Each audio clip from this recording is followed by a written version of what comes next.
Hello, good evening everyone. Am I clearly audible and visible to you?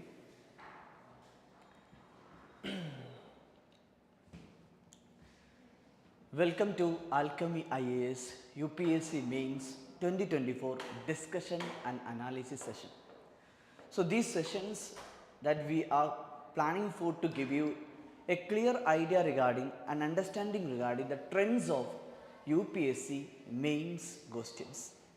Recently, UPSC Mains 2024 was held, and based on this, we will go through each paper 1, 2, 3, like the essay paper, another GS paper, including ethics paper.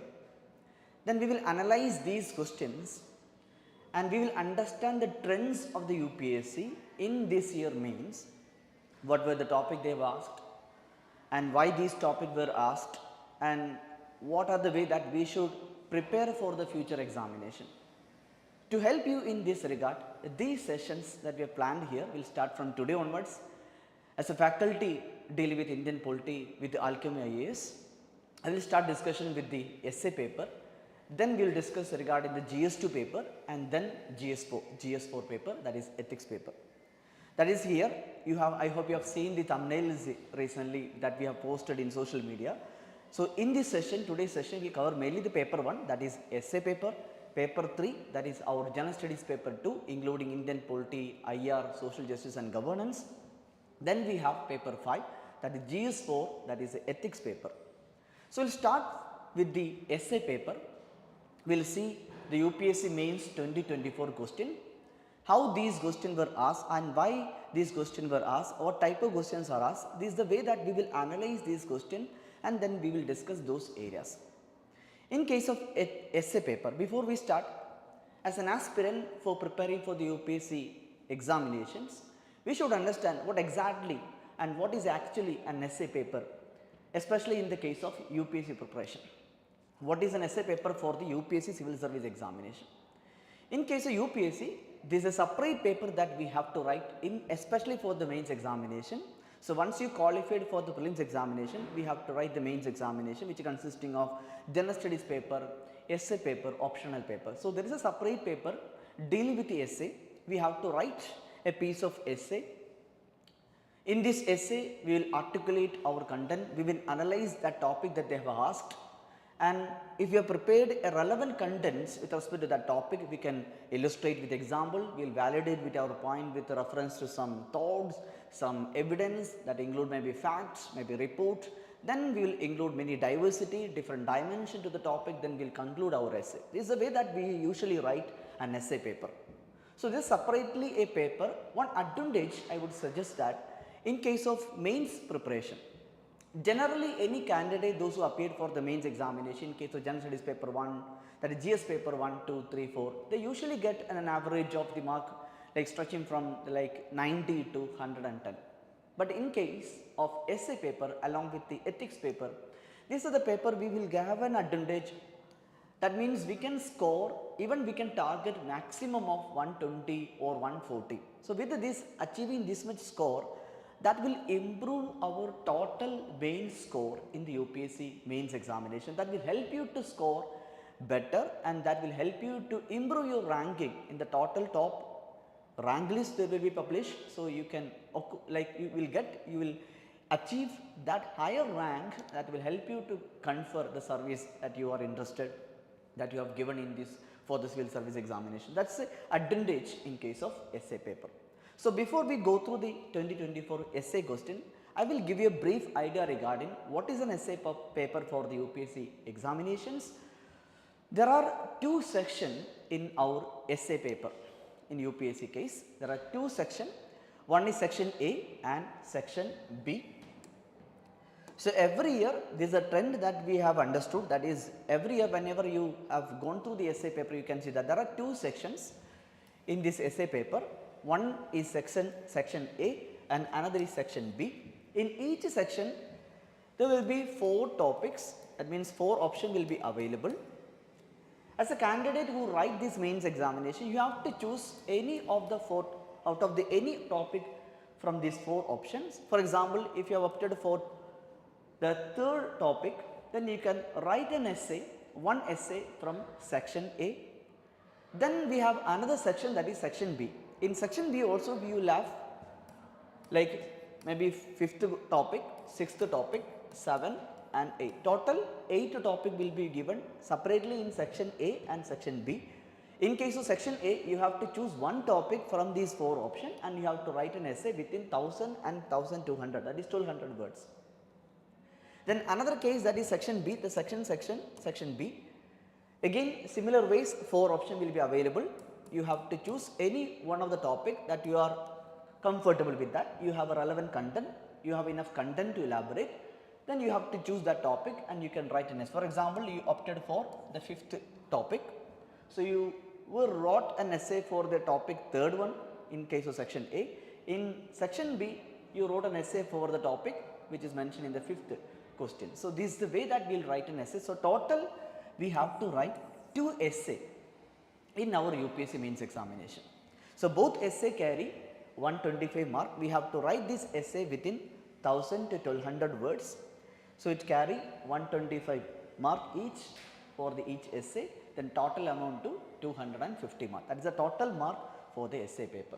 So if you can score at least, for example, if you are able to score 75 or at least 70 in both essay on an average, if you calculate, then you will be able to score 140 out of 250. It will be a good score. But in some case of about some toppers who wrote these UPSC Mains, they were able to score even 150 plus. So I would suggest that you can target to achieve, you can target to score 120 to 140 in the essay paper. That will help you in qualifying this mains examination, not just qualification, qualifying the mains examination. Rather than that, your final rank will be determined according to the total score that you scored in the mains examination, including all the 9 papers. So this is an advantage. That's why we have to prioritize the essay paper for our UPSC Mains examination. Now, I will give you an idea regarding what are the kind of topic that they have asked in the essay paper. The types of topic that you can expect in essay paper. Generally that we are familiar with essay means a topic will be given and you will start with an introductions. Maybe you will use some code, some historical, some anecdotes, then you will define the concepts, and this is the way that we will start an essay. Then we will come up with different dimensions. There will be a diversity of topics. You will explore the historical, political, geographical, social and economical background, economical aspects of the same topic, and you will elaborate with the facts. Direct type of questions that we are familiar. That direct topic means one topic will be asked that you can understand the topic very easily and you can explore the content, you can explore the topic to write an essay in a simple ways.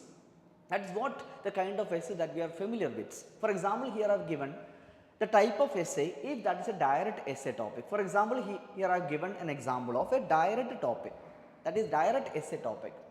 They will give you a direct topic, a topic that is directly very clear that we can understand. Then based on this topic we can write a piece of essay by reference to the fact and historical background, coming up with a different dimension, etc. For example, here the role of renewable energy in reducing carbon emissions. So in case of green technology, green economy is a topic that we are familiar with that, and the topic is directly mentioned and we have to elaborate into an essay. Very simple, we can understand the topic very easily. Then another type of essay topic that we can see in case of particularly in UPSC Mains, that is generally called as abstract, reflective, philosophical essay topic. For example, here I have given, this topic has been given here as an example. Do humans have a moral obligation to protect the environment? The same area, the theme of the both question is related to protecting environment, but one question was direct, the role of renewable energy in reducing carbon emission. How these uses of the renewable energy, sustainable like methods and energy consumptions, and how we can reduce the uses of or like more consumptions, how we can reduce the carbon emissions. So that is directed question, direct topic. But here, do we have a obligation to protect this environment? That's a question. It's a philosophy. It's an abstract topic that we have to explore more. We can take example from our personal experience, thought, reference to the theories, theoretical aspect, analytical aspect, then we'll explore with dimensions, then we will write an essay. So this is a type of topic that we can say that philosophical, abstract, reflective topic. Another example that I have given here in this slide, you can see that the impact of social media.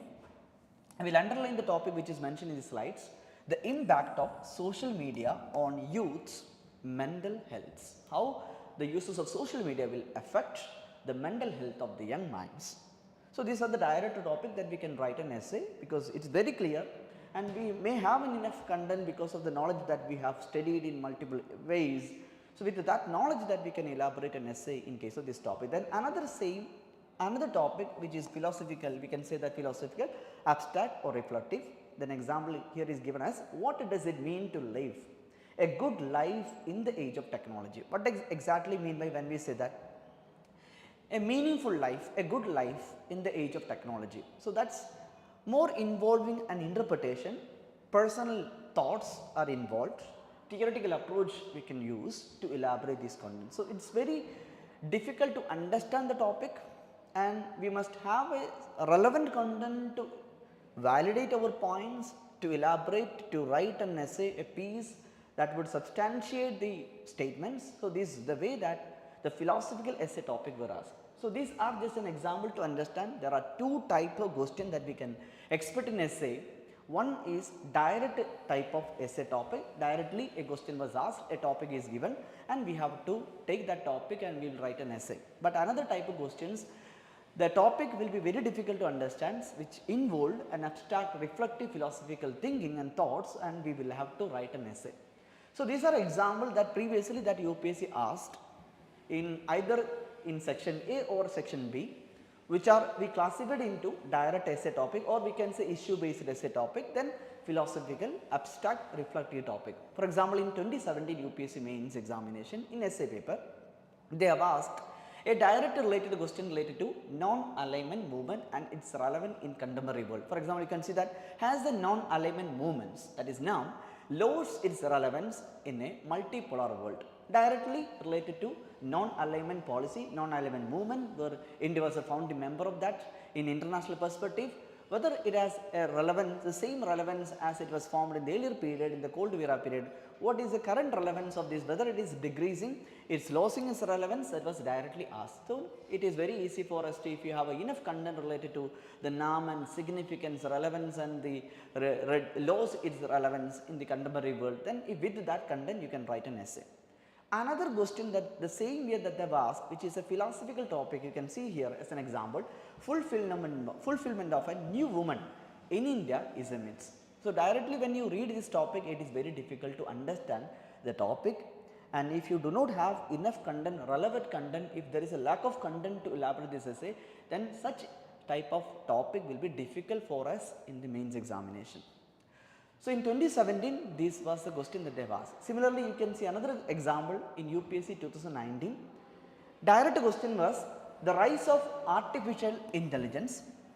The rise of artificial intelligence. This is again another theme, the theme which consisting of science and technology. So usually that is repeatedly every year there was a question related to the artificial intelligence, AI technology, new technology. Usually they will ask in our essay paper. So rise of AI and the threat of jobless future for better job opportunity through the reskilling and upskilling, directly related to the advancement of the new technology like AI. How do this technology will affect the job opportunity, the skills that we have. So these are the direct type of question that they've asked in 2019. In the same year, they've asked an abstract question, philosophical essay topic question, that is, you can see that values are not what humanity is, but what humanities ought to be. Very difficult to understand. There are many interpretations we can give to this topic. This was a 2019 question. Why I am only using the 2019 question? Because since 2020, UPSC in essay paper mostly asked philosophical, abstract, reflective topic even in this year 2024. But before 2020, if you are analyzing the UPSC essay paper, you can see that it was one section was including some direct issue based topic, but another section was consisting of philosophical topic. But now from 2020 onwards in UPSC mains essay paper, we have seen that generally the questions are philosophical, abstract and reflective. That means that now the identifying the topic, understanding the topic, exploring the content, writing an essay in UPSC is not that much easier as compared to the previous years when these direct questions was asked. But with strategy, right strategy and a good preparation, you will be able to write an essay. But comparatively, if you say that 2020-21, when with comparison with the 2020-21, 22-23, the 2024 questions was somehow little was easier, because the topic, even though it was philosophical and abstract and reflective, but was fine. Most of the students, most of the aspirants fine. It was very easier as compared to the other years. But that doesn't mean by so easy, but we have to prepare with the right strategy, then only you will be able to write. So this is saying the topic that you can generally expect in the UPSC essay paper are now, because of the trends that we have understood that recently, which involve the question, the topic which are reflective, philosophical, abstract. Some example has been given in this slide. The slide, the PPT, the PDF will be available to you. So we will attach a link to the same video, so you can refer to this PDF, then you can study and you can go through the same note that we are prepared with respect to this analysis and discussion of UPSC questions, UPSC Mains 2024. Now coming to, in case of, okay, now we understood what is an essay paper for the UPSC. Again I am revising. We have to write 2 essays. There are 2 sections, section A and section B. In each section there are 4 options. We have to choose one option and we have to write an essay within 1000 and 1200 words, and each essay paper carries 125 mark, total amount of 250. So the maximum mark that you can target for essay paper is 120 to 140 range. So how we have to prepare? We have to prepare separately for essay, because essay paper I told you from 2020 onwards, the most of the questions are reflective, philosophical and abstracts. So that you have to prepare separately by taking reference to these proverb, world famous proverbs, some quotes, relevant quotes, some approach. Then by preparing these kind of topic and preparing a regular essay, for example, I would suggest you have to write 1 or 2 essay in every month. So at least 1 essay per month, if you were able to write these kind of essay in any topic regularly, then you can improve yourselves and your writing will be better, and later when you are writing an essay in the final examination, you will be able to write in a well essay where will be able to score 140. That will be the suggestion for you, so that you have to keep in mind. Then when you write such an essay paper, then you please approach the mentor and get a standard, strategic, comprehensive, constructive guidance and feedback. Then according to that feedback, you work on your essay and improve yourselves. And it must consist, like it must have a diversity. So whenever we write a general studies paper, like answers, GS paper answers, usually the questions are either we have to write in 150 word or we have to write it in 250 word. So these kind of questions that we will write to the specific, the question that they've asked. But in case of essay, a wider, a vague topic will be given, and we have to explore with a different dimension. It can be historical, it can be political, it can be social and economical, then international. So this way that we will give the dimensions with an example, with a valid points and evidence. So for that reason we have to prepare. So there are many themes. By analyzing the previous questions of the UPSC Mains essay paper, we understood that there are certain themes that they regularly asked. Okay. I hope my volume has, am I clearly now audible to you? I will reduce the volume of the mic. Then the, yeah, I hope the audio now is fine. If yes, you can confirm in the comment section, then we will continue. Okay, come back. So what I was discussing was, we understood that what type of questions we can expect. There are themes based on the previous questions, which include any topic related to education, any topic related to health sector in India, any topic related to science and technology, especially new technology they usually ask, economy, in the scenario of Indian economy related topics are there, women, particularly vulnerable group, women. Every year one question was asked in the theme related to women issues, empowerment and related other aspects. Then media, social media, the age of digital media. So these are the theme that we have understood by going through the previous questions. So these are the theme area that you can expect questions in our UPSC essay paper. So I told you that we have to regularly practice essay writing. Initially you can start with a simple topic, maybe a direct topic, then you can start practicing with a philosophical and abstract topic, then get feedback, and through that you can improve. Then in case of how we will define essay, an essay paper is a difficult paper, it depending upon if they have given an options in section A and section B, which topic that you are going to choose? Depending upon the topic that we choose, if you do not have enough content to write an essay, the topic that we have opted for, then in that case the essay will be very difficult. So, depending upon the difficulty of the paper is depending upon the ability to choose a topic that we have a relevant and enough content that can have a different dimension to it and we can write with a good conclusion, then it is all depending upon how you were able to choose a topic. So, we have essay paper sessions and mentorship related to how we can choose a topic correctly, how we can prepare the content for the essay preparation with that, because when you prepare these based on the theme, every year some topic will be asked, any of the theme related to this. If you have already prepared some content related to that, even the topic will be new to you, but you will be able to write an essay, you will be able to elaborate an essay to that topic. So, this is a strategy that you can keep in mind while you prepare for essay. Now, these are the questions that this year UPSC asked in the mains examination 2024. So, we will go through now this year UPSC essay questions.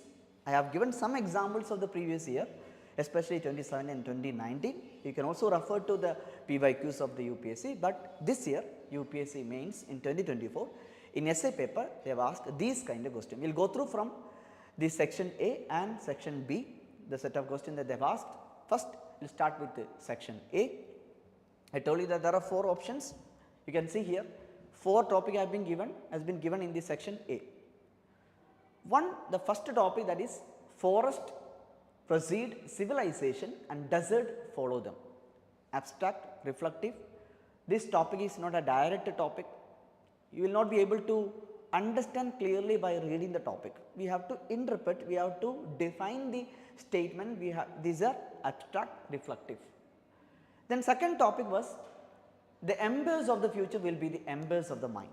The third topic is there is no path to happiness, happiness is a path. Happiness is a path. Then the fourth option that they have given in this section is the doubter is the true man of science. I hope you understood now. Before we started the session, I told you that the type of questions that we can expect in essay. One is direct related essay topic. Then another type of question are abstract, reflective, philosophical. So, these are the kind of topic that we can expect, but recently from 2020 onwards, including 2024, the questions are mostly philosophical, mostly in section A and section B. So, now we will go through each topic, then we will understand, we will try to understand what was the meaning of the topic, what they were expected to write an essay for this topic. I will not go in detail regarding how we can write an essay, and I will not take a detailed session, rather this is just an analysis and discussion session of the UPSC mains 2024 paper. Just I will make sure that you understood the topic, what they expected from these topic in our essay paper. So, first is the forest precede the civilization and desert follow them. A quote, very famous quote, some of you might have familiar with that. The meaning of that, so initially whenever any area, any territory, any geographical area, whenever any human start with civilization, establishing an empire, maybe a country whenever we establish, before that, prior to that, the area was completely maybe a forest regions. But for human needs, for establishing a civilization in that area, to establish a state in that area, the state and human, the people would require the resources, and they will slowly clear this forest and degrade the forest, and they will occupy an empire, an establishment in that area. So, what will happen if you are not maintaining a sustainable uses of these resources? If you are overusing these resources, then what will happen? The consequence of that civilization will be leading into the deforestation, clearing completely the forest.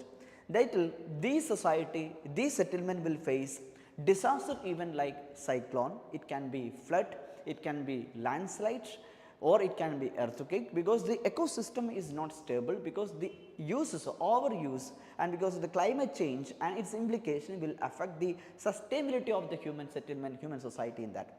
So, that is what expected, that to write an essay related to the importance of the healthy forest and sustainable sustainable human civilization, otherwise what it will follow the deserts. We may not be able to survive. So, this is an example that what are the key points that we can use in this kind of topic to elaborate and write an essay. For example, here I told you that every essay consisting of a structure, which include the introduction, then the body part with the different dimensions, writing in paragraph. Then finally, we will conclude by reference to the statement which they have asked in this essay. So, we will start with an introduction usually in every essay. So, it can be the definition, the writing, the description of the code which they have given in this essay paper. Then the statements, how we can explain and define the statement, that is meaning by the meaning of the statements. Then we can elaborate. Then we can explore the content with different dimensions, for example, historical ways that you can explain the topic. Just I have given an example that how we can elaborate, how we can write an essay with a different dimension, including the historical aspects, the importance of the forest whenever we establish any civilizations, especially for human life. For example, whenever you refer to the Indus Valley civilization, this is part of your Indian history, you will study in our like GS paper 1, Indian history, which is important for prelims and mains examination. In ancient India and after the prehistoric period, the topic that we will study in detail, that is Indus Valley civilization, the civilization that we had earlier period. This civilization we had and developed in an area where the resources was there, the resources was the river. So, people settled and started and developed a civilization near to a river system, a valley system, that the river was Indus river. So, based on that reason, the geographical and the environmental relations to that civilization which was established in that region, that area at that time. So, this civilization later was called as Indus Valley civilization or Harappan civilization. So, even that period also people preferred to settle in an area where the resources are directly or generally available, only then they will be able to sustain. But when we will study the declining or the effects on what happened to this Indus Valley civilization, then one such like historical opinion and historical research which say that it can be maybe due to some disaster even occurred in this region that finally destroyed the civilization that we had earlier period. So, this is one such an example, historical perspective. It can be rooted in an ecological perspective, the important, for example, Western Ghats in our southern Indian parts, Sundarbans, each of these the environmental ecosystem that Western Ghats that preserve the regions in our southern part of India, Sundarbans, that prevent even cyclone in that regions. Similarly, in terms of international example. So, whenever you write an essay, you can explore local level example, national level example, international level example. For example, here Amazon basin, Congo basin, these are the basin. Whenever the climate change, that you know that the melting of the ice that resulting into increase in the temperature, then the sea surface is also expanding, that leading to submerging of some island countries, and later because of the heating, some forest fire that we have witnessed in the world in different areas, including recently I think in Spain some current affair was there. So, in this kind of example, with illustrating this example, you can explore the dimension of ecological, it can be urbanizations, it can be urbanization means whenever we are going through the process of urbanization that can lose trees in that area, then the contemporary and the cultural aspects. So, multiple ways that you can explore the point, and finally, you can conclude by referring to the statements and what you are like finally concluding with the points, what is your points, what you reflected from this topic, what is conclusion, what is your statement. So, you will refer to the same topic finally, and you will end the essay in a good manner. So, we have to maintain a continuity, a flow in our essay, and we have to maintain the word limit, and the time, the total we have the 3 hours, and each paper you should maintain the time. So, time management is important, the word limit is important, the content is relevant, the structuring of each content is important. So, before you write an essay, you can make a framework. With that good framework, you can write a good essay. So, this is an example just I have given in this session regarding how we can write an essay. So, these stages of an essay will have a detailed session in our regular UPSC prelims and mains batch. If you are interested, you can join to our UPSC prelims mains regular batch, where we will give like exclusive sessions related to how we can write an essay, and these support and assistance will be given in that session. Another topic was related to the topic, you can understand that empires of the future will be the empires of the minds.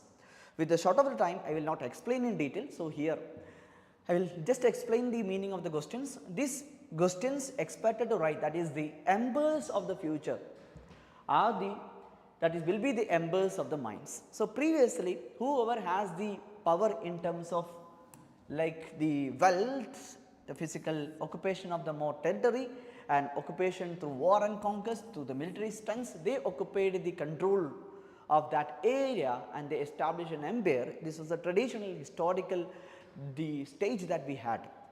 But in contemporary world, the embers of the future will be those who control the knowledge, the creativity, innovation, whoever is come up with a new technology, new idea, new innovation, who is following new technology by following the sustainable lifestyle, sustainable developments, then they will be able to occupy the control and more like connection with the other worlds, other countries. These country will be able to survive in the contemporary world. So, that was expected to write an essay for from this particular topic. If you have enough content and relevant content, then we can choose this topic, then we can write an essay in the same way. For example, that structure I have given here as a framework, you can refer later, this PDF will be shared to you. That is, introduction can be given, then you can explore different dimension, you can also explain the concept, what is meant by embers of the minds, it is involved, the knowledge that we have, the innovation that we create, creativity, innovations, ideologies, then the technologies. So, this will help. For example, here different dimension has been given, it can be education. Earlier form of education was those who had the belonging to higher, for example, in particularly Indian context, who are belonging to higher level caste, they were able to get an access to education. Then later periods, those who can afford to this education, they were able to get an education. Then later with the enactment of Right to Education Act, later it became free and compulsory. Then the marginalized section, vulnerable section were able to get an education. But with the innovations, technology, digital age, now even when we shut down the school during the COVID-19 period, every educational structure that we went through, the another platform, new platform, technology platform, digital education was started. So, with this online education platform, now anyone from anywhere can access to education without any social deprivation. But the problem is that affordability, even though these are the new areas exploring the innovations that we have in the field of education, but still there are issues. But I am not saying that there are no issues, but that there are different aspects to it. So, it can be written in terms of educational aspects, technological aspect, social media. For example, social media, earlier, for example, if we have to find a job, you have to go directly to that company office, we have to apply, we have to check whether any opportunity is available in the newspaper, or we have to contact any of our relative or maybe friends. Through that they will give an information, we will get to know that okay, some opportunities available, we will go directly. But with age of new technology, with the availability of social media platform like LinkedIn, an example, and other websites are available example, they are advertising the opportunities in the markets, then you can apply directly.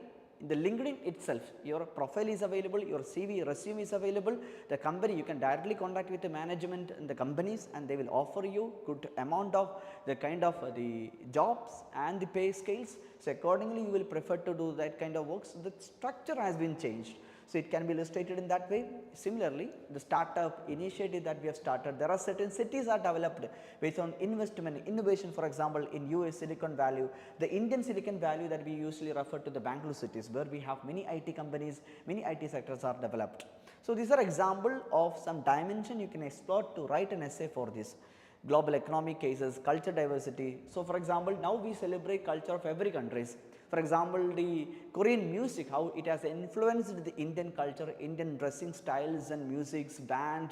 So, this is now the global village. How in a global village, when we are using this kind of platform, technological platform, how this would connect as individually and group with the togetherness. So, how this will affect our cultural integrations. So, this is a way that we can elaborate and explore the content, and finally we can conclude our essay. This is second example. Then third topic that I have given in section A was, there is no path to happiness, happiness is the path. So, we usually find that happiness will only comes when we achieve, when we have some success. That is a notion, that is a myth that we had. We thought that when we achieve something, when we reach that goal, then only we will have an happiness. So, we will forget to enjoy the process, the path to that, the success, but this actually the reality means that we will suffer if you will not understand, if you are not understanding the reality, then we will suffer for that. So, this topic is very important and relevant to even for us, those who aspire for this UPSC examination. We have a target, we have a goal to clear this examination, but this exam is difficult. We have to follow a right strategy. Only by following the right strategy we will be able to success in this exam, but we have to enjoy each stage, each process. Those who enjoy the process, that they can feel the happiness. So, this again a subjective, an abstract, reflective, philosophical topic. You have to explore that topic in your personal level, local level, national level, international level, or different dimension you can explore. This way you can elaborate this essay paper. So, each and every moment that today, so you have to enjoy, or we have to enjoy the present, whatever we have today, enjoying that the moments, the present, then we will feel the happiness. So, happiness is a path. So, that is what the statement they have given here, and I hope the many aspirants were able to write a good piece of an essay based on these topics. Then another topic was the doubter is a true man of science. The doubter is a true man of science. Another topic, again philosophical topic. A person who has a continuous doubt regarding what is exactly the right and wrong, they will not directly believe whatever any topic, whatever any things, any things which anyone said to them, they will not believe what it exactly. So, they will ask questions. So, every person's, when a person's having more doubt, and they will develop a new questions, and they are finding an answer to that question. So, they will go through and search, and they will seek evidence to get a clarity. So, these persons having a critical thinking, a rationality and logical thinking, they are can be said they are the true man of science. So, these area, the science and this understanding the philosophical aspect of the science and technology, that every year at UPSC repeatedly asked. So, this was another theme that we have seen in the previous year also they have asked. So, this is type of question that they have asked this year in 2024.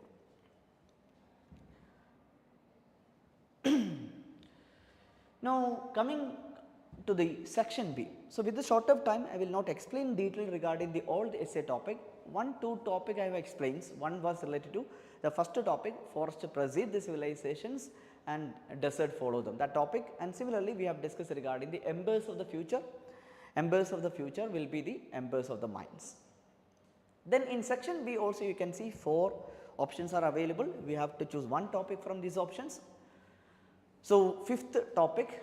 So, total there will be 8 topic will be there. Out of the 8 topic, we have to write 2 essay, one from the section A, another from section B. 5th topic is related to social media.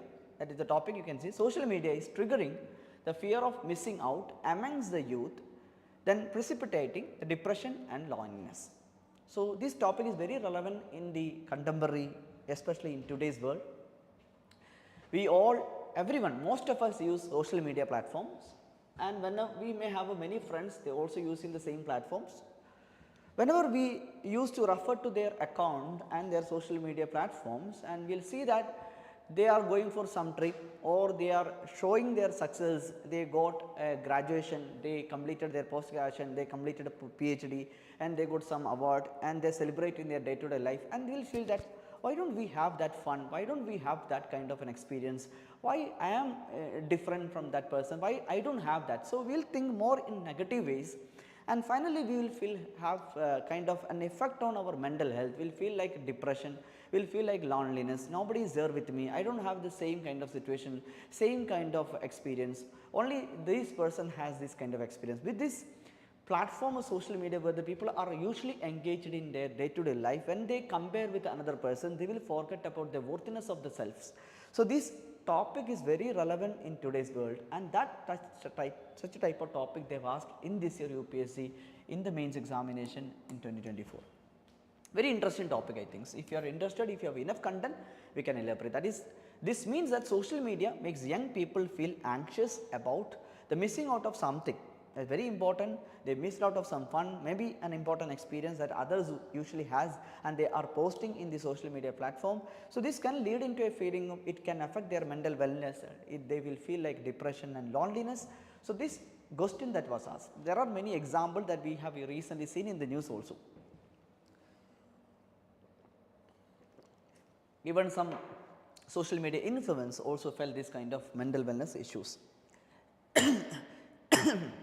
So, this is a high priority topic that you can again prepare for the future essay, future years. This topic was asked this year. Another was, nearly all men can stand adversity, but to test the character give him power. Even though the question which involved a kind of the menning does not have any gender neutrality, but anyway this question was asked, they have asked in this year 2024. So, this is expected to write an essay piece of the philosophical aspects of a person in a tough time. For example, here I have given an example of a politician. For example, I will take the pen. Yes. So, with an example you can understand. For example, a politician who is currently part of an opposition wing. So, they will be part of many social justice, many agitation, many protests to ensure that the governance should be effective for the welfare of the people. But the same political party or the politician, when they are coming into power, then they will forget about whatever they said before. Then they will be prioritizing their personal interest than political party interest. They will favor only those who supported for their political party during the period. So, this would test that when any person has given some power, some authority, the real character of that person will be reflected at that time. So, when with the power and with an authority, if the same person is maintaining an integrity and accountability and transparency, then only we can say that the true character is reflecting, the person is maintaining that kind of values, ethics in their day to day life, especially in case of essay. Which paper will help you in preparing essay paper? I would suggest that it is general studies paper for ethics paper. So, there are no help in case of optional paper, there is no direct help to the essay. In case of your optional paper will not have direct help in case of essay paper, but the topic that you studied in general studies paper will indirectly help in developing content, but I would suggest you have to prepare separately for essay paper. When it comes to the with respect to the essay paper, GS4 paper, any content that you prepared, essay paper, ethics paper, mainly the example that you find from the newspaper, you can use in our essay papers. In this case, a politicians who were part of the opposition, they will be part of active involvement of activism and social justice welfare, but when they came into power, then they will forget about this. This is an example that when any persons that is in tough time, handling a tough time, they will be compassionate, they will have kind of values, but when they have given some power and authority, they will forget about it. So, the true character will be reflected when they have given power. That was a statement that they expected to write, and we have to elaborate an essay to this topic. So, if we have a good content, enough content to write an essay, then we can choose this topic as well. So, we should have multiple dimension to it. Next was, all ideas having large consequences are always simple. Either you can agree or disagree, but generally when we take any example, that is all ideas having large consequences are always simple. For example, I have given here the sustainability. So, how we can ensure sustainable developments? For example, here the thought was we only have to use renewable energy by using natural resources, sunlight and etc. With this renewable or solar powers, then the idea is actually very simple, but it has a larger consequences that can like help for the intergenerational, for the future generations, because our need will be satisfied, the future generation needs will be satisfied. So, the entire community can sustain. So, this the idea is very simple, the uses of the renewable energy, that is mainly using the natural resources that we have. By using that, we may still can have achieve, we can whatever the need that we have required, it can meet that. So, the idea very simple, but the consequence is larger. So, we can also explore more example to this. If you are referring to any topic, any ideas, the idea will be very simple, but it may have a larger impact, a larger good consequences. So, that you can explore in this context. There is no one way of writing the essay topic. It depending upon the person who write an essay, you can have a different dimension to it. So, how many ways that you can explore the topic, that will be more interesting. So, finally, the 8th topic is here. The cost of being wrong is less than the cost of doing nothing. So, very interesting topic that they have asked this year. The cost of being wrong is less than the cost of doing nothing. A person who is in action, doing nothing, in a case where we have to act in an emergency, there is a requirement that we have to take a decision, where we have to act on time, but the person is doing nothing. So, it will be better that when you take a decision and act on that and doing something, maybe wrong, it is okay, maybe right, maybe wrong, but it will be like lesser, that is here mentioned that the cost of that will be lesser is compared to the cost of doing nothing. So, example I have given here.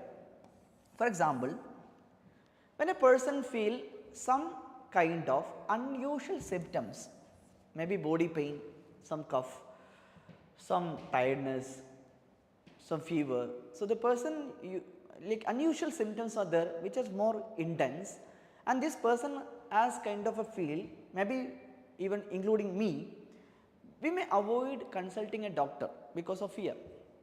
We may maybe it can be cancer, it can be any kind of virus. If anyone understand, like if anyone got to know that some virus was infected, then the things will be changed. So, this anxious, I will prefer to avoid doctor, consulting a doctor. What will happen, the consequences that I am doing nothing, because the priority here is an emergency, that I should consult a doctor because I was feeling unusual symptoms. I should understand what happened to me, what happened to my body, maybe a mental wellness also part. In that case, ignoring these symptoms and going to the consulting will have later larger consequences that I would suffer for that. So, it will be better that do something, maybe some virus will be identified. If there is a vaccine available, I will be treated well.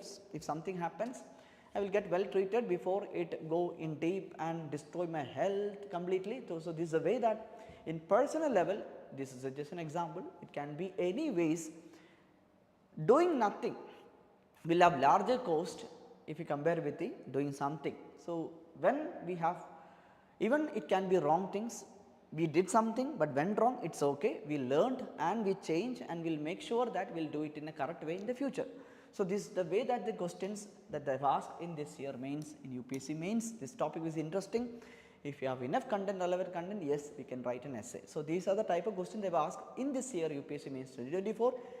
If you have targeting for, if you are targeting for the 2025, 2026, if you are ready to practice essay, I would suggest you can practice these kind of questions. And even though initial period, for example, this quote is very important for in that case also, even your essay paper initially will go wrong, but no practice will not help you. That is, if you are practicing no essay, if no practice, if you are continue with no practice, there is no improvement. But if you try to write an essay every month, maybe wrong, maybe you are making many blunder and many mistakes, it is okay.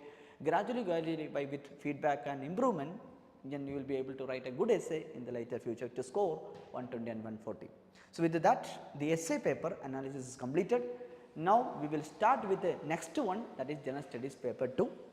So, as a faculty of Indian Polity, I will also give you the module that we have covered in our classes, and we will also discuss what type of questions are asked from Indian Polity, and along with that we will also discuss entire questions of General Studies paper 2, including governance, social justice and IR. I am taking small break of 2 minutes, then we will continue with the General Studies paper 2. I hope you understood the essay paper. Just this, the idea of this video session is to understand the question, the level, the trends of the UPSC in this year mains 2024. What were the questions they have asked in essay paper, what type of question they have asked. So, I told you that philosophical, abstract, reflective questions were there, and out of that to section A and B, total of 8 topic, out of that we have to choose 2 topic and we have to write an essay. This is a pattern that they are continued. So, the same pattern will be expected in the next year essays. How many of you are preparing for the 2025 or 2026? You can mention in the comment section.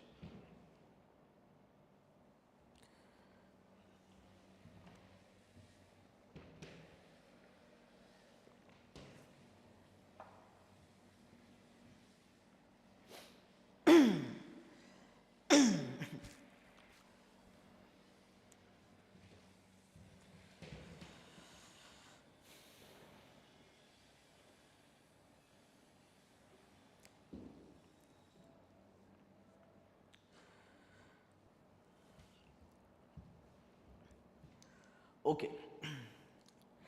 I hope you are ready. Now, we will continue with the General Studies paper 2.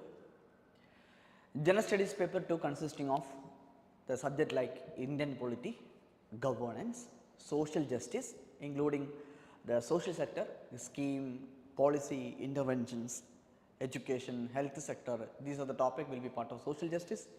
Then we have international relations, that is foreign policy, its design and policy involvement and doctrines, then India's relation with its neighbors, that policy, for example, neighborhood first policy, then India's relations with the other important countries, strategic importance of that, India's participations, India's membership to the international institutions, the role of these international institutions, especially India as a leader in these institutions, and how India consider like its policy perspective and for the welfare of the Indian diaspora.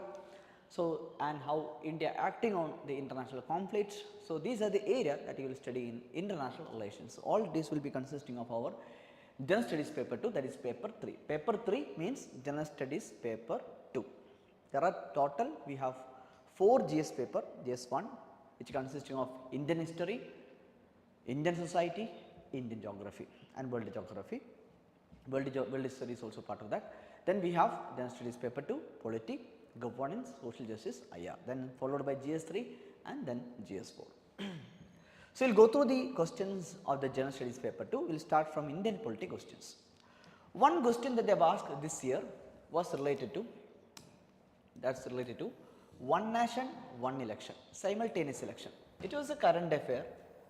It was a current affair since 2022 onwards, and in 2023 period it was multiple times was discussed due to a new high level committee was formed to study these one nation, one election. So, repeatedly was in the news since 2020 onwards. This year in UPSC Mains 2024, in General Studies paper 2, the first question was with respect to one nation, one election, simultaneous election. Very topic.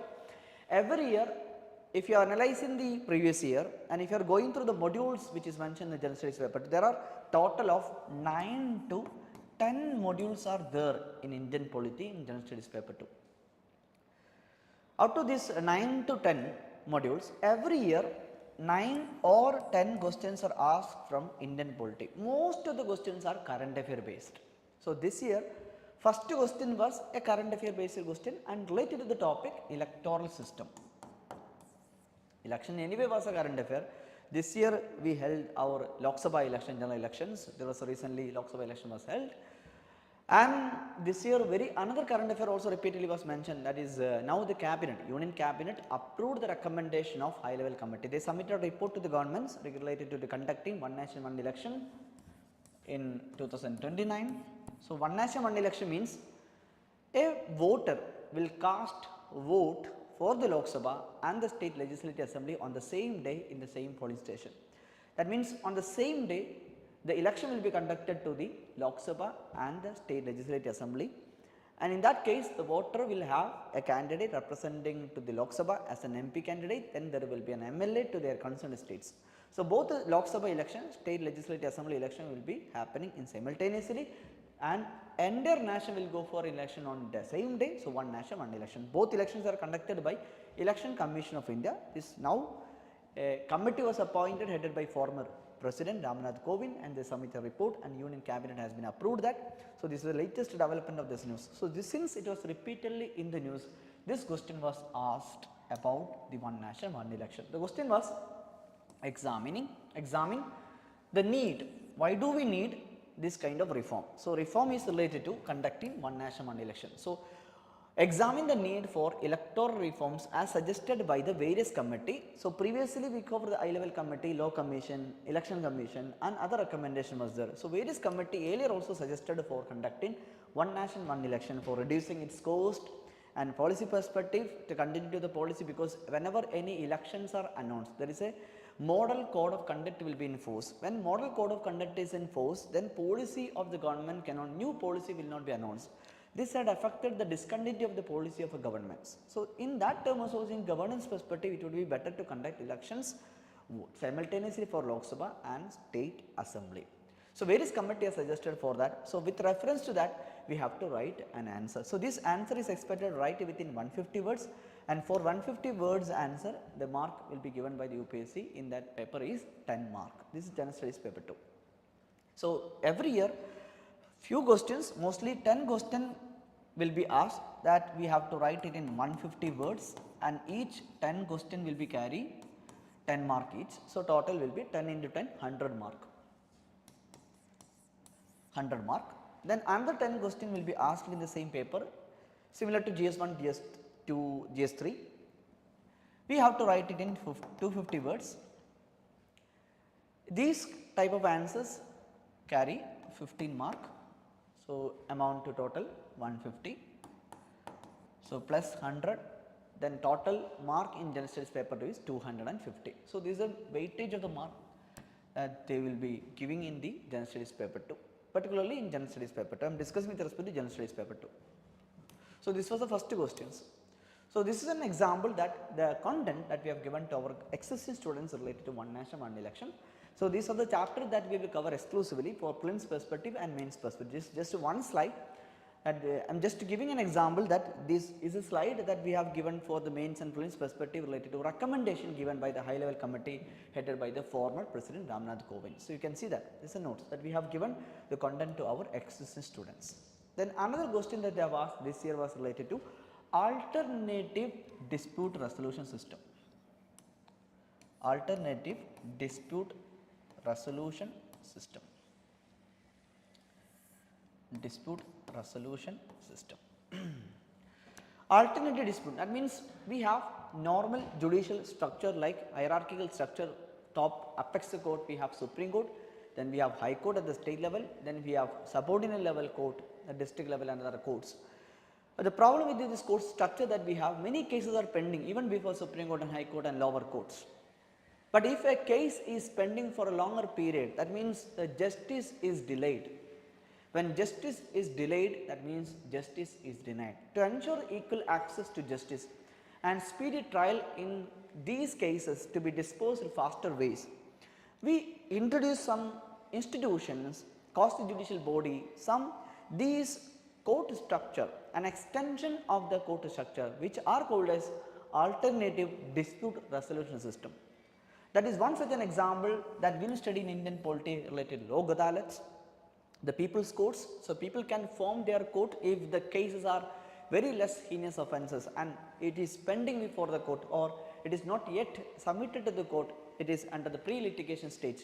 These cases can go to Lok Adalat and cases can be heard by Lok Adalats, and the cases can be heard by Lok Adalats, can be settled, and whatever the decisions, judgment of the Lok Adalat will be binding on that party. So, the party got justice by referring these cases to the People's Court Lok Adalat, and the Lok Adalat currently enjoy a statutory status through the Legal Service Act, statutory status, legal protections, statutory status has been given to Lok Adalat, and we have currently permanent Lok Adalat. So, this topic is part of our Indian polity. We will study in detail regarding Lok Adalat in both prelims and mains perspective. And based on the current affair, they have added the comparison between Lok Adalat and arbitration tribunal. Tribunal means half judicial, semi-judicial, quasi-judicial bodies.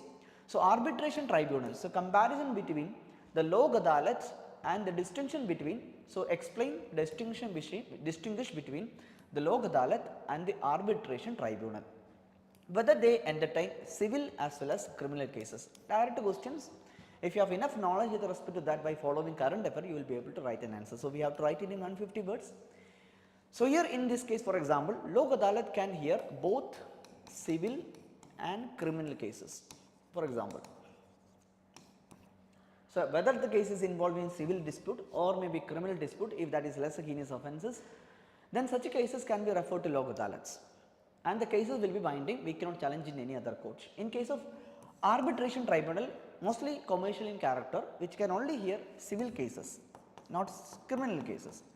They can only hear civil cases. Even the decision given by the arbitration tribunal, we can challenge in, with condition we can challenge in higher level courts. So, that is a difference between the Lok Adalat and the arbitration tribunal with their jurisdictions and the purpose, etc. So, if you studied this topic very well, then you will be able to write an answer. At least I hope that the content is already you will study in Indian polity related Lok Adalat. For example, Lok Adalat will study in our Indian polity. This is an example of the PPT that we have given, the slide that we have given to the students, and we have explored the content in detail regarding the role of Lok Adalat as an alternate dispute resolution system in settling dispute and resolving the issues. Then another question that they have asked this year was related to cabinet system. Again, parliamentary the topic which will comes under parliamentary system, the Parliament of India and the parliamentary form of governments. India is an example of parliamentary form of government like UK and India are examples. There are many other examples as well. Germany is an example. In this case, our government is formed from these parliaments. The government means the council of minister. Usually the parliamentary form of government, this government will be headed by prime minister. So that we have studied in our Indian polity the features of the parliamentary government. There is a separate chapter in our Indian polity, even content is already in there in the Lakshmi Gans. I hope you have read that content. So this question was an analytical perspective. So since these cabinet ministers are members of this parliament in a parliamentary form of government, mostly the decisions of the government, even the law, because they are member of the parliaments. So parliament means legislature. Their role is to make a law, enact a law, and then finally the executive branch, which is the government, they will execute the law, enforce these laws. But in the parliamentary form of government, from legislature, our executive will be formed, because executive are members of the legislature. So this cabinet headed by the prime minister, they will determine which law should be introduced, and with their majority, because this is the party which they enjoy majority seat. For example, in India, in Lok Sabha we have 543 seats, and the majority that a party should secure to rule, that is 272, the magic number. So with that majority support, a government, if they introduce any bill, they can pass that bill. So it determined by the cabinet system. So the cabinet ministers, the cabinet system, the supremacy or the dominance of cabinet system, an analytical perspective they have asked in this year. So this topic will be coming under our parliament, understanding the executive and legislature relations, concept based. So the question is that you can see the growth of cabinet system has particularly resulted in marginalization of the parliamentary supremacy. So we have to elucidate, we can give an example to validate. In Indian context, it can be referred to UK context as well, particularly you can write, since it is we have to write in 150 words, we can give an example of the context of India. So it will be better to refer to other countries as well, because these are general questions. We can also explore the examples of UK. I hope you are following. If anyone is attending the session, you can just mention the comment section. We will continue. Next question number 4. Question number 4. These are the module that we have given in this session related to parliamentary and executive features of parliamentary governments. Then question number 4 was related to Comptroller Auditor General, CAG. Comptroller and Auditor General. So there is a separate chapter for Indian polity, we have to study that. In UPSC Mains, we have a specific module. We have to study separately regarding the power functions of constitutional bodies, statutory bodies and other non-statutory bodies. So one is constitutional bodies, statutory bodies, non-statutory body, we can say that executive body. Constitutional body means these bodies enjoy, these independent bodies enjoy a constitutional protection. Independent body, all are independent body. They can function without any interference of the legislature, executive and judiciary. They are having an independence, autonomy, and these bodies are protected by constitution or established by constitution. Then this body can be called as constitutional bodies. Then some body enjoy legal ordinary laws other than the constitution through parliamentary law. These body enjoy some legal protection, statutory protection. These bodies are called as statutory bodies. Some bodies are established through the resolutions of the ministers and government executive. These bodies are called as executive body. Government body does not enjoy any constitutional protection or statutory legal protection. These bodies are called as executive body. It can be called as non-statutory bodies. Both statutory body and executive body can be called as non-constitutional bodies. When any body enjoy constitutional protection, which can be called as constitutional bodies. For example, UPSC, Election Commission of India are examples of constitutional body, including CAG, Attorney General of India. So these offices, these body that we will study in our Indian polity. Every year, one question will be coming with respect to any of these bodies. So some previous year one question was related to AGI. That means future question can be with respect to CAG. So this year the question was with respect to CAG. So whenever you prepare for the UPSC mains examination and prelims examination, you have to study both aspects. For the prelims and mains aspects, you have to study this body. You can expect any question from this. So this question we will read, the duty of the CAG is not merely to ensure legality of an expenditure, but also its propriety. That means CAG, which mainly audit the expenditure, it does not have the authority to decide regarding the revenue, it finally audit the expenditure. Most of the corruptions in India are caught by the report of CAG we submitted to the parliaments later. So, through the CAG mainly audit the expenditure at the central level and the state level. So, it is common for both the center and the states. One member, one person is there as a CAG, is an head of the auditing, and finally they will audit expenditure. So, it is not just like auditing the just an expenditure, but it will also analyze whether that public fund utilized for that project is is that a necessity, if that is important. So, they will analyze whether that is required. So, the utilization of the public fund will be examined by the CAG. So, that aspects was asked in this year UPSC Mains in 2024. So, we have to write it in 150 words, 10 mark will be carried for that answer. So, this is what that I can try, I can explain with respect to this question. I hope you understood. We will continue. So, these are the topic that we have given to the students in a comprehensive way with a table revision for prelims and mains perspective regarding the CAG office. So, every constitutional body, statutory body, executive body we have given to students and analyzed even more other current affair related body. For example, Security Exchange Board of India, that is very important for your upcoming year 2025. Security Exchange Board of India, Competition Commission of India. I think one in previous year they have asked a question with respect to Competition Commission of India. So, any body that is mentioned in the news then will be very important. Then you can see another questions every year. One question is coming with respect to Panchayat Raj or municipality or local self-government. This year question was very interesting question. The role of local governments, local bodies in governance. Especially whenever we give some autonomy, some power to the local level governments, because these governments are mostly connected to the people, close to the people, they will understand the problem of that local area very easily, because they are familiar with the language, they are familiar with the issue. So, if they are participating, if there is a community involvement in the development process, then we can ensure good governance. Here the question was with respect to that aspects, that area, you have to study this mains perspective whenever you study Panchayat and municipality. The role of local bodies. The role of local bodies in providing good governance. Mainly they have given some autonomy, some power. We have in India according to 73rd Amendment and 74th Constitutional Amendment Act provided a constitutional protection status and established Panchayat and municipalities institutions as local government institutions in India. So, this body here the question was related to analyze the role of local bodies in providing good governance at the local level and bringing out the pros and consequences merging the rural local bodies with the urban local bodies. So, merging rural local bodies means the village level panchayat, block level panchayat, district level panchayat, merging with the urban local body, municipality, municipal commission, municipal corporation like that. So, these are urban local bodies. So, what some states very recently suggested for merging these rural and urban local bodies. What are the pros, what are the consequences, what are the positive implications whenever we are merging rural and urban local body together.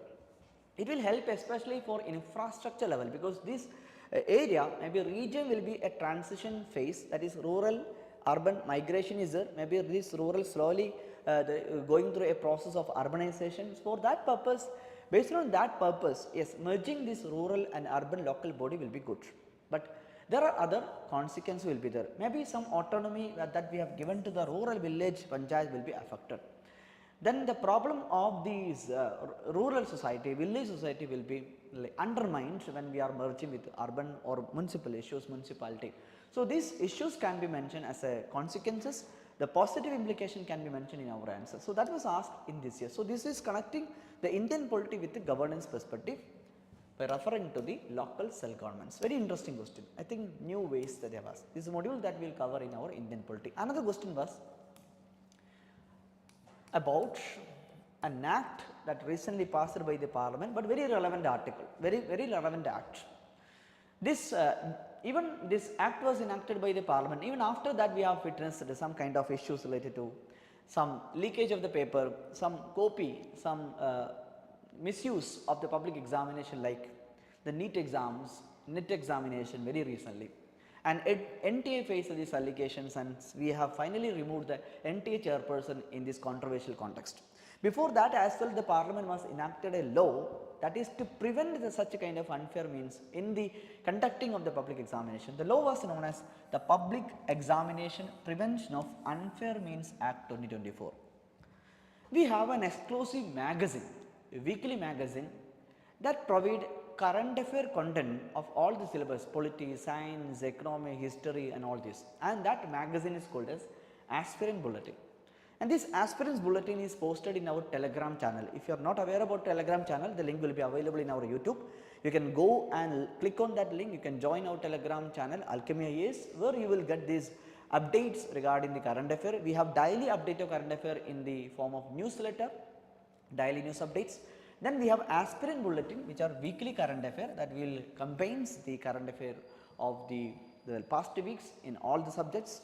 One such a topic that we have covered in the Aspirant Bulletin in 3rd week of June was related to the importance of these public examinations, prevention of unfair means Act 2024 in the context of NTA, this NET exam context. So we have provided a content in a clear manner that the necessity, the importance, need of this law, and we have explained in this content. You can see that the key features of this act, including whether it will include State Examination Board, UPSC Examination Board, Railway Examination Board. So this was clearly explained in this content. Based on that topic that we already covered, if any aspirant have been referred to the Telegram channel, our current affair would have been helped to write an answer to this question. So this was basically purely current affair related question. Act mentioned in the news can be connected to education as well. Social justice, there is a separate module in social justice in General Studies paper 2, issues related to education, primary, secondary, higher education. Since it is an act passed by the parliament, so this can be considered as a polity topic as well, act mentioned in the news as a current affair topic. So anyway, governance perspective. So this is to prevent any kind of unfair means copy, leakage of the copy, question paper leakage, these issues, scams, the favoritism, corruption in conducting public examinations. So question was whether the University State Examination Board two are covered under the act was asked. So we have to write it in 50 word and 50 marks.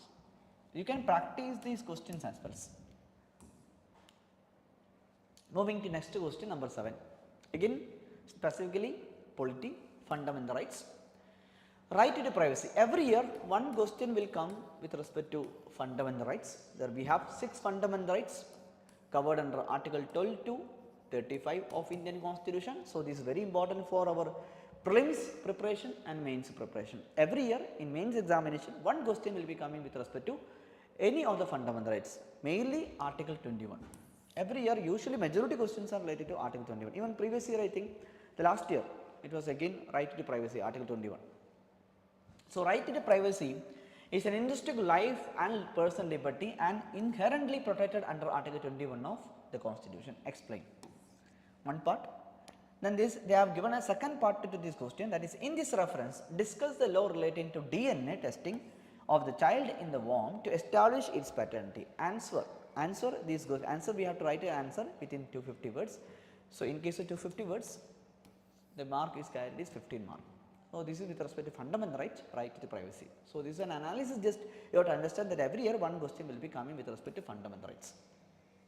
We will study in detail in our Indian polity class. All these, the scope of Article 21 was expanded through judicial interventions. So Maneka Gandhi case was there, Yashwant Bharati case is there, subsequent case is there, Puttaswamy case is there, which recognize right to privacy, and latest intervention is there, including electoral bonds case. So these had expanded the scope of Article 21. So we will study in detail in our Indian polity class regarding all the fundamental right, including Article 21. Next one was, every year one question is coming with respect to center-state relations, mainly federalism aspects. If the center and state is maintaining a good relations for achieving a common goal and they are collaborating, coordinating together for a common objectivity, common goal, national developments which involving the participation of states, which we can say a good relation, cooperative federalism. When a state and center is in conflict, then we can say that it involving a confrontational federalism. The state is in conflict with other state, or it can be state is in conflict with the center, vertical or horizontal level. So horizontal level, that is center versus states. If they are In conflict, confrontation federalism, similarly between states on the other side and the other sides. One side some state, or on the other side can be some other states. If they are in conflict, it can also be an example of confrontation federalism. Then there is competitive federalism, that is healthiest perspective when we are preparing some ranking and developmental aspect. For example, innovation index, sustainable index prepared by Niti Aayog. In that case, the state and between state they are competing, between state and center at the national level and state average they are competing each other. So, it is competitive federalism. They, for example, some initiative also encourage competitive federalism like smart cities an example.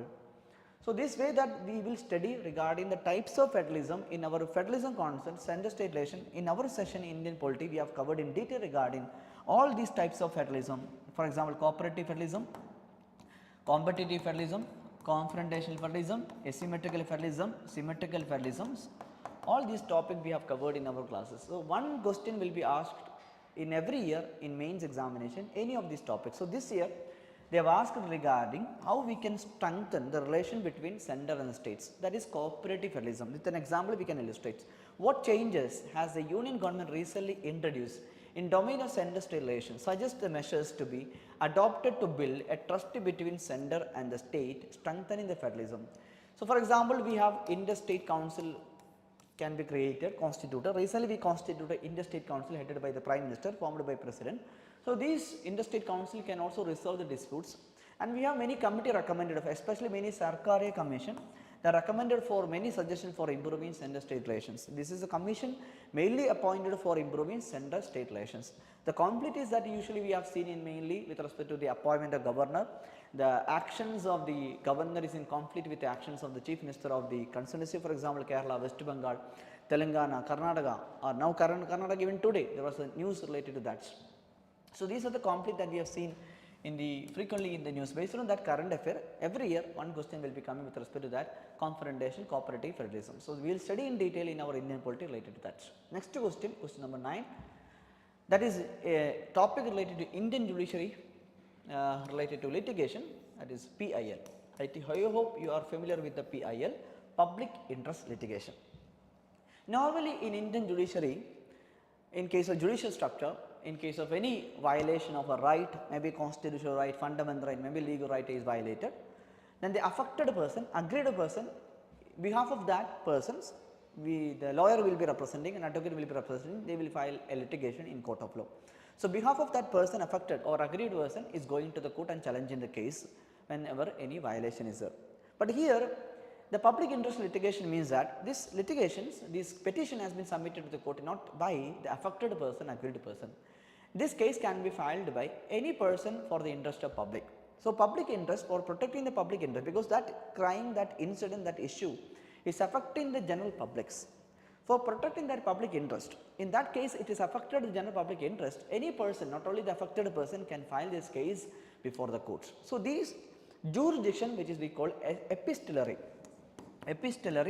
jurisdiction, this is a jurisdiction that is we are filing a litigation in court of law for the interest of the publics. These are very popular in India. Recently there is a growth of filing the public interest litigations. Even writ jurisdiction we will study in our Indian polity, there is a quo warranto.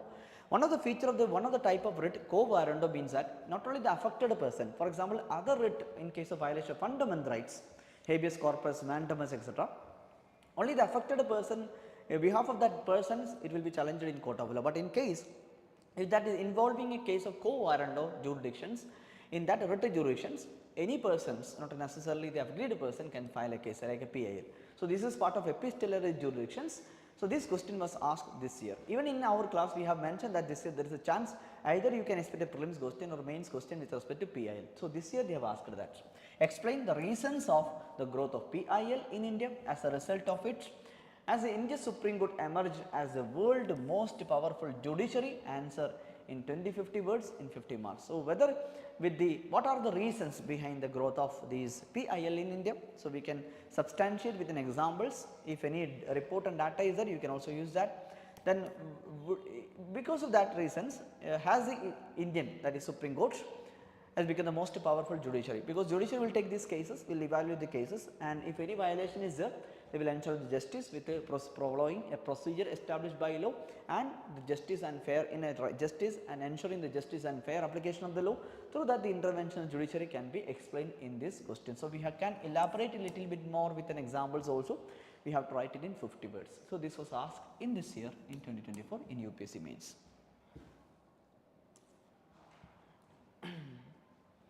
So, this is a table that we have given to students regarding the writ jurisdiction during these sessions that we have discussed regarding PIL. Next was again Indian polity, the 10th question related to secularism. Particularly, we have to compare a difference between Indian secularism with Western concept secularism. So, here specifically they have asked discuss India as a secular state, compare it with the secular principle of the US Constitution. So, US, that we know that US belonging to the Western countries, India.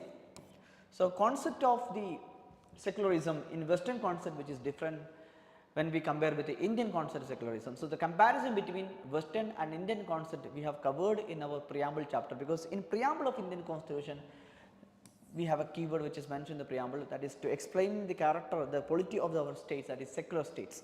We do not have any religion as the official religion of the states. Whenever any country does not recognize any particular religion as its state religion, then they are a secular state. If any religion officially recognize any religion as its official religion, for example, some Cambodia, says Southeast Asian nation recognize their official religion as Buddhism. If any religion, for example, 13 European countries states are recognized Christianity as their official religion. Some Arab countries recognize Islam is their official religion. Israel recognize Jewish as their official religion. Then they are not a secular state. Secular state only when they are not recognizing any religion as their official religion. But the concept is different in Indian context and the Western concepts. In Western concept, the state will be completely separated from the affairs of religion. Religion affairs will not be interfered by states.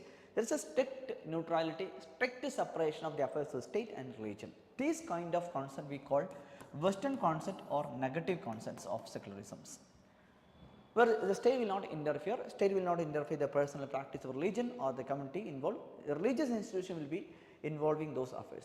In case of India, we have provision of more religion, and our concept is Sarvadharma philosophy, where every religion will equally protected and no religion will be discriminated. We can see all world famous religion like Sikhism, Jainism, Buddhism, Hinduism, Taoism, Christianity, Islam, all the religion we can see in India. So, with that we will enjoy equal protection, and we also enjoy freedom of religion under Article 25 to 28.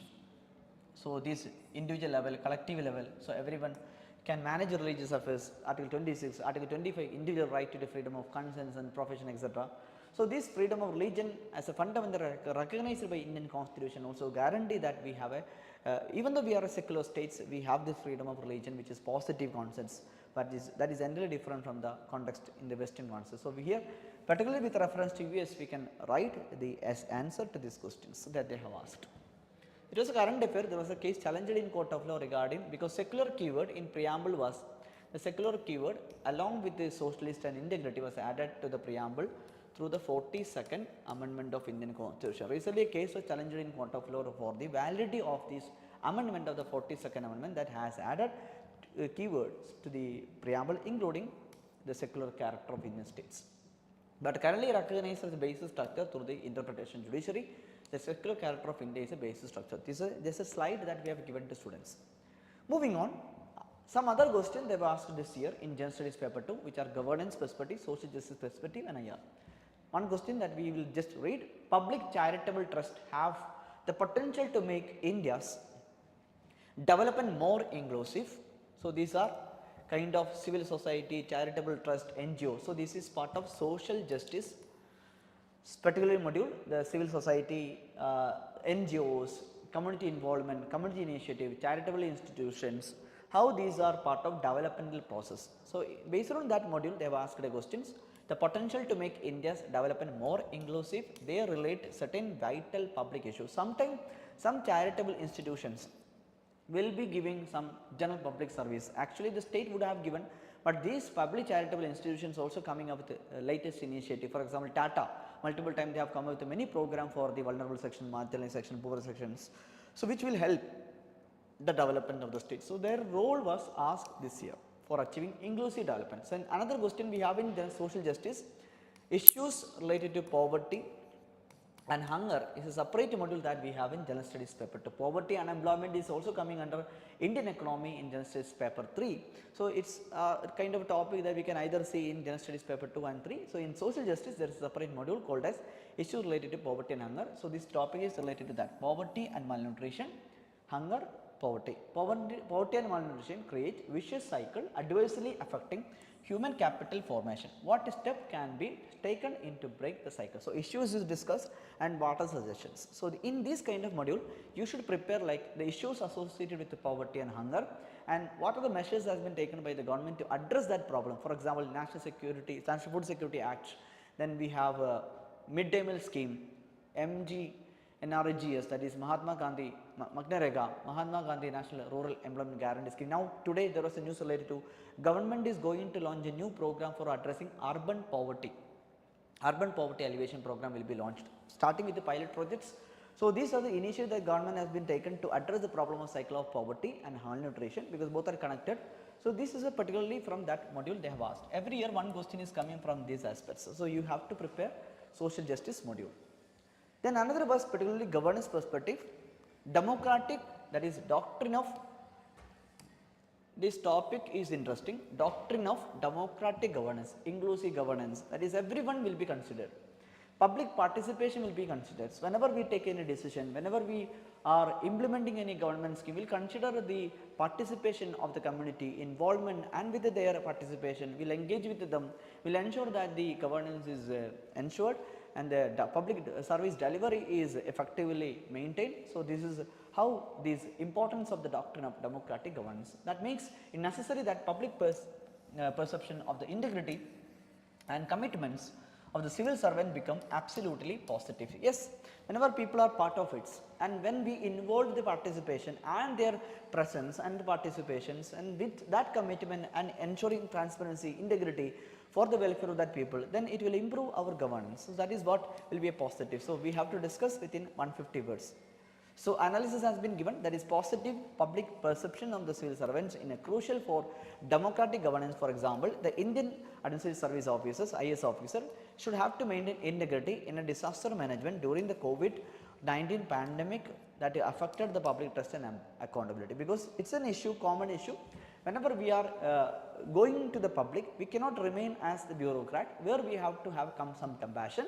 We should understand the problem of the people. People also face difficulties in that case stages. So, we should understand the emotion, we should have an emotional caution and compassion, and with their involvement as a volunteership, so that we can have an engagement with them. Through that we can solve the problem, we can have integrity and commitment to address that problem. Through that we can deliver a good governance and good public service to the people for the welfare. The next questions, this is IR related to international relations, IR topic. We can read the questions. West is fostering India as an alternative to reduce dependence on China's supply chain. So, here multiple times some editorial, some article was discussed regarding the West and the China's dominance, especially now recently in the conflict in the context of Russia-Ukraine conflict, the China's One Belt One Road initiatives. In all those contexts, we have seen that Russia and China are now friends. It is like the post-Cold War era stages, where the West is now uniting together even through the NATO alliance, and that we can see even the present world in the geopolitical scenario. So, West is mostly criticizing the dominance and the influence of China through its policy of the One Belt and One Road, and that they want to find an alternative for the dominance of the China, and especially in that regions. So, through this One Belt One Road, the China is connecting to many Southeast Asian nation countries through land and road and maritime route through the port connectivity. So, that will help the China to have an influence over the other countries. So, it can influence the strategy geopolitical issues.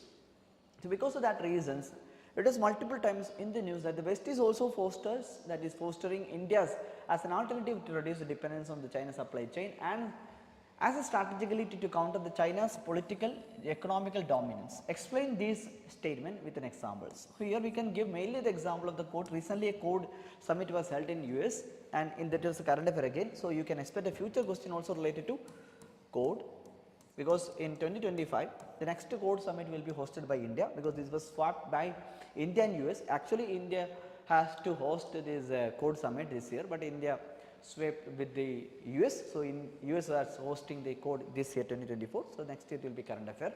Again you can expect a question with respect to code. So with the code participation, that is including members like 4 nations, the 4 countries together coming international dialogue, quadrilateral dialogue. Now we have a started security dialogue is known as code. Idea was proposed by the former Japanese late Prime Minister Shinzo Abe. The code consists of currently India, Japan, Australia and US. And other western I2U2 is also there, but other than that India is also a member of this code grouping. So this code is acting as a counter against the China's dominance in the regions, Indo-Pacific regions.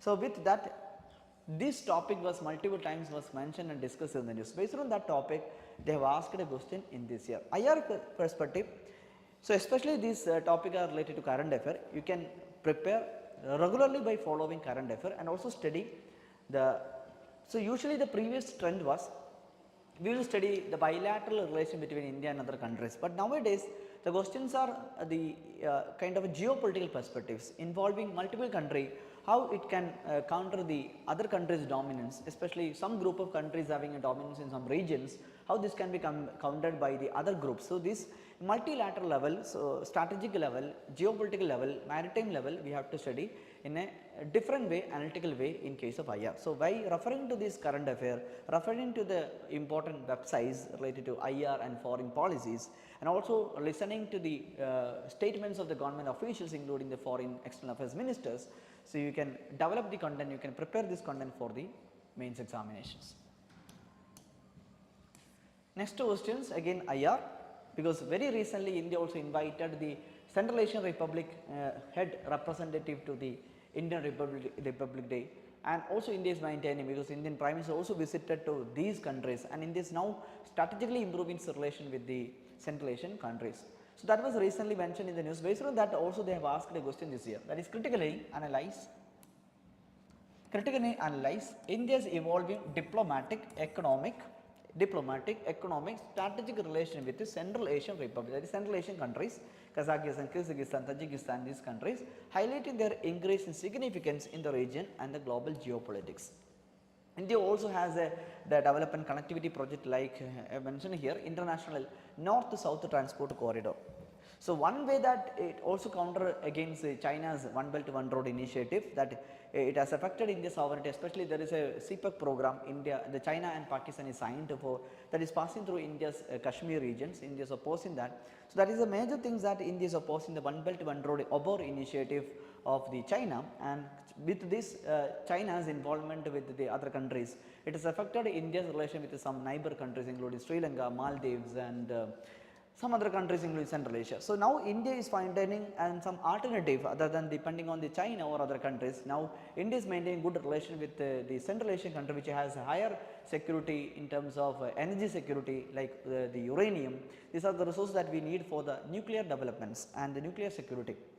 In that case, India has to prioritize its relation with the Central Asian countries, and recently we held a summit also Central Asian countries summit with India, and also India invited them to the Indian Republic Day parade and other programs.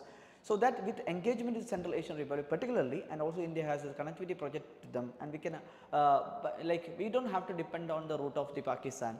So to find that we have even relation with Iran regions, where we have this port, Chabahar port, through that we can later connect it to the Afghanistan, then we can go to the Central Asian countries. So through that we can ensure an access to energy security by maintaining these relations. How we can counter the influence of China in this region is an example. We can elaborate our answer to this question. We have to write it in 150 word, 10 marks. So limited content can be given. So in case of 150 you can write 3 to 4 points. In case of 250 words you can write 4 or 5, 6 points maximum. Then every point should be explained in a well manner by referring to some example, validating points, and you should maintain the flow. Intro, body part should be having intro, body part and conclusions. The next question was governance perspective. Citizen charter. Every year one question will come with respect to citizen charter, that is citizens are informed about how the public service will be provided, if they want to get an Aadhaar card and what they have to do, what are the document has to be submitted. So, in public offices there will be a displaying the information given to the citizen, that is a charter. So, this charter will ensure that the citizens are informed about the public service, and both the public service civil service officer and the person who is responsible to deliver the public service and the person who in need of that public service is knowing that what and how the way that we should get that. So, this is importance of citizen charter that ensure a good governance and participation of the people in that administration. So, it is citizen centric administration. Finally, what we are doing, civil service, public service. Who are public, who are civil persons? They are the people, the citizens. So, mainly we are administrating, we are functioning, we are making the system that is properly for the welfare of the citizen, finally the public. For that reason, we have to make sure that the administration follow a citizen centric approach rather than a bureaucratic approach only on hierarchical basis. So, this is also important, but we have to ensure that citizens are informed. So, identify the factors that hinder in the realization of the promise and suggest measures to overcome this issue.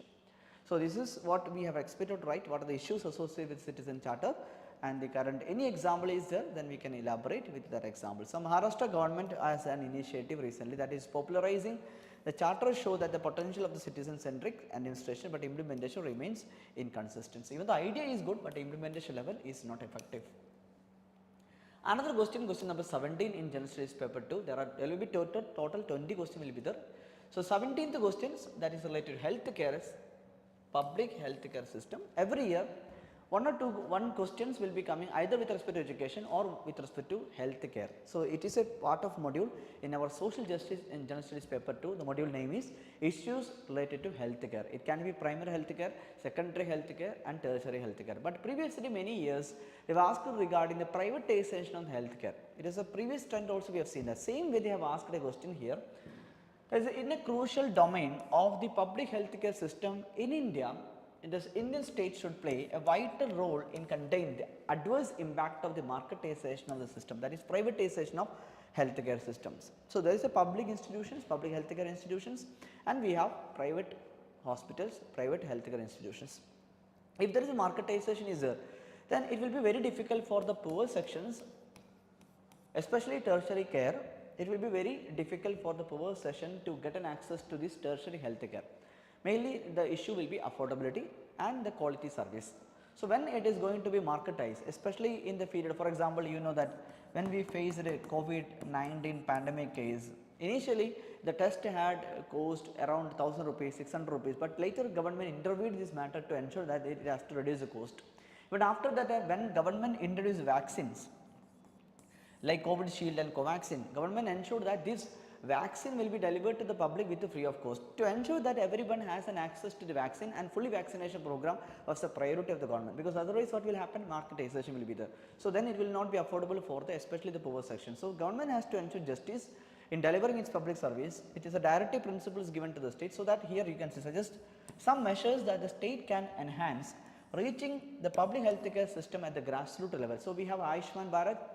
So, these kind of Arogya mission, Ayushman Bharat mission, many schemes are launched to even giving the financial assistance, insurance to the poor through this like Arogya Yochana, Ayushman Bharat missions. So, with these missions we are ensuring that the public health services are available at the grassroots level, nobody is deprived in getting access to public service, and the marketization of this system is addressed. So, this is how we have to write an answer to this question. Now, question number 18. Question number 18. Again, governance perspective questions. E-governance is related to e-governance or digital governance by using digital portals, digital application, websites, online portals. E-governance is not just about routine application of digital technology in service delivery process. It is as much about multifarious interactions for ensuring transparency and accountability. So, these are the terms that you will study in governance module, including in ethics paper, transparency, accountability. That is, we have to ensure that everyone know what we are doing, the transparency, and we are responsible, we are accountable to ensure that it is effectively delivered to those person who need, who are recognized and identified as beneficiary under this initiative. In this context, evaluate the role of interactive service model of e-governance. That is, we have many digital platform, including for example election. We have many CVGIL app. CVGIL app is everyone can download whenever any election is there. So, any kind of any malpractice is happening in during that election, conducting in that election, we can record that, we can catch those happening, it can be uploaded. Immediately the responsible accountable public servants will be coming, that will take an actions.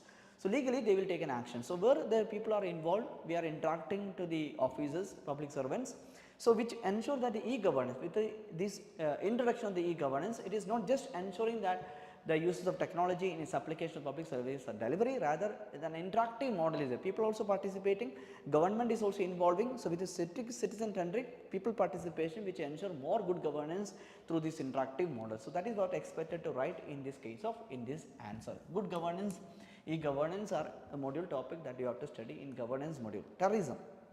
Again, security, international relation topic, they have integrated the role of international institutions and the role of multilateral level in nations and its collaborations in addressing global security issues like terrorism. So, terrorism has become a significant threat. So, terrorism has become a significant threat to the global peace and security. Evaluate the effectiveness of the United Nations Security Council Counter Terrorism Committee. So, within the United Nations Security Council, we have a separate committee to counter the terrorism, that is Counter Terrorism Committee, and its associated bodies addressing mitigating the threat in international level. So, mainly that effectiveness of this committee in addressing counter terrorism, because you know that in United Nations Security Council we have P5 members including China. So, in most of the cases, especially India, when India want to designate any terrorist who are involved in any terrorist activities in India, maybe belong to Pakistan, but we will claim that this person should be designated a terrorist. But with this the China opposition, most of the cases we were not able to designate that person as a terrorist. Then we will approach, other than the United Nations Security Council Counter Committee, then we will approach FATF and another organization also preventing funding to the terrorism. So, these kind of association, international institutions we are depending on. So, because these institutions, even though these are formed to counter terrorism, but most of the cases they are protecting the interest of their own personnel and other countries, which affected the interest and the priority and objectivity of the counter terrorism activities in international scenario. So, based on that relevance, they have asked this question in our IR and security aspect in General Studies paper 2. The last question in General Studies paper 2, question number 20, discuss again IR related topic, but I would say that this is specifically related to bilateral relations, an island country mentioned here, Maldives, India Maldives relation. This Maldives was recently in the news multiple time since 2022 onwards. There was a many anti-India agitation was also in there in Maldives, and there was a recent election was held in Maldives. So, Maldives is an important strategic partner for India, especially in terms of maritime security. So, Maldives is another island near to our Lakshadweep and between the Madagascar. So, Maldives, relation with the Maldives, this island country, how we maintain, so and its diaspora in this involvement, and what are the issues that we face. Maldives was multiple times discussed in the news. Based on that current affair context might be, they have asked a question this year, that is discuss the geopolitical, geostrategic importance of Maldives for India. Why do we need a strategic important a partner Maldives, like a country like island country like Maldives, and what are the geopolitical and geostrategic importance of this Maldives for India with the focus of global trade and energy flows. Further also discuss the how this relationship affected in this maritime security and regional stability amidst the international competition. Like the China, I told you that which One Belt One Road initiative, they also have many access to these island countries. So, it can affect the relations between India and Maldives, but India also investing in this area, especially for example here that we have invested for the airport developments in the Maldives, and we are also investing for other development in the Maldives. How we maintain good relation with the Maldives, why the strategically, geopolitically Maldives is important for India, that is what I expected to write in this case. IR, especially strategic level, geopolitical level issues are asked this year, other than directly asking relation between India and other country.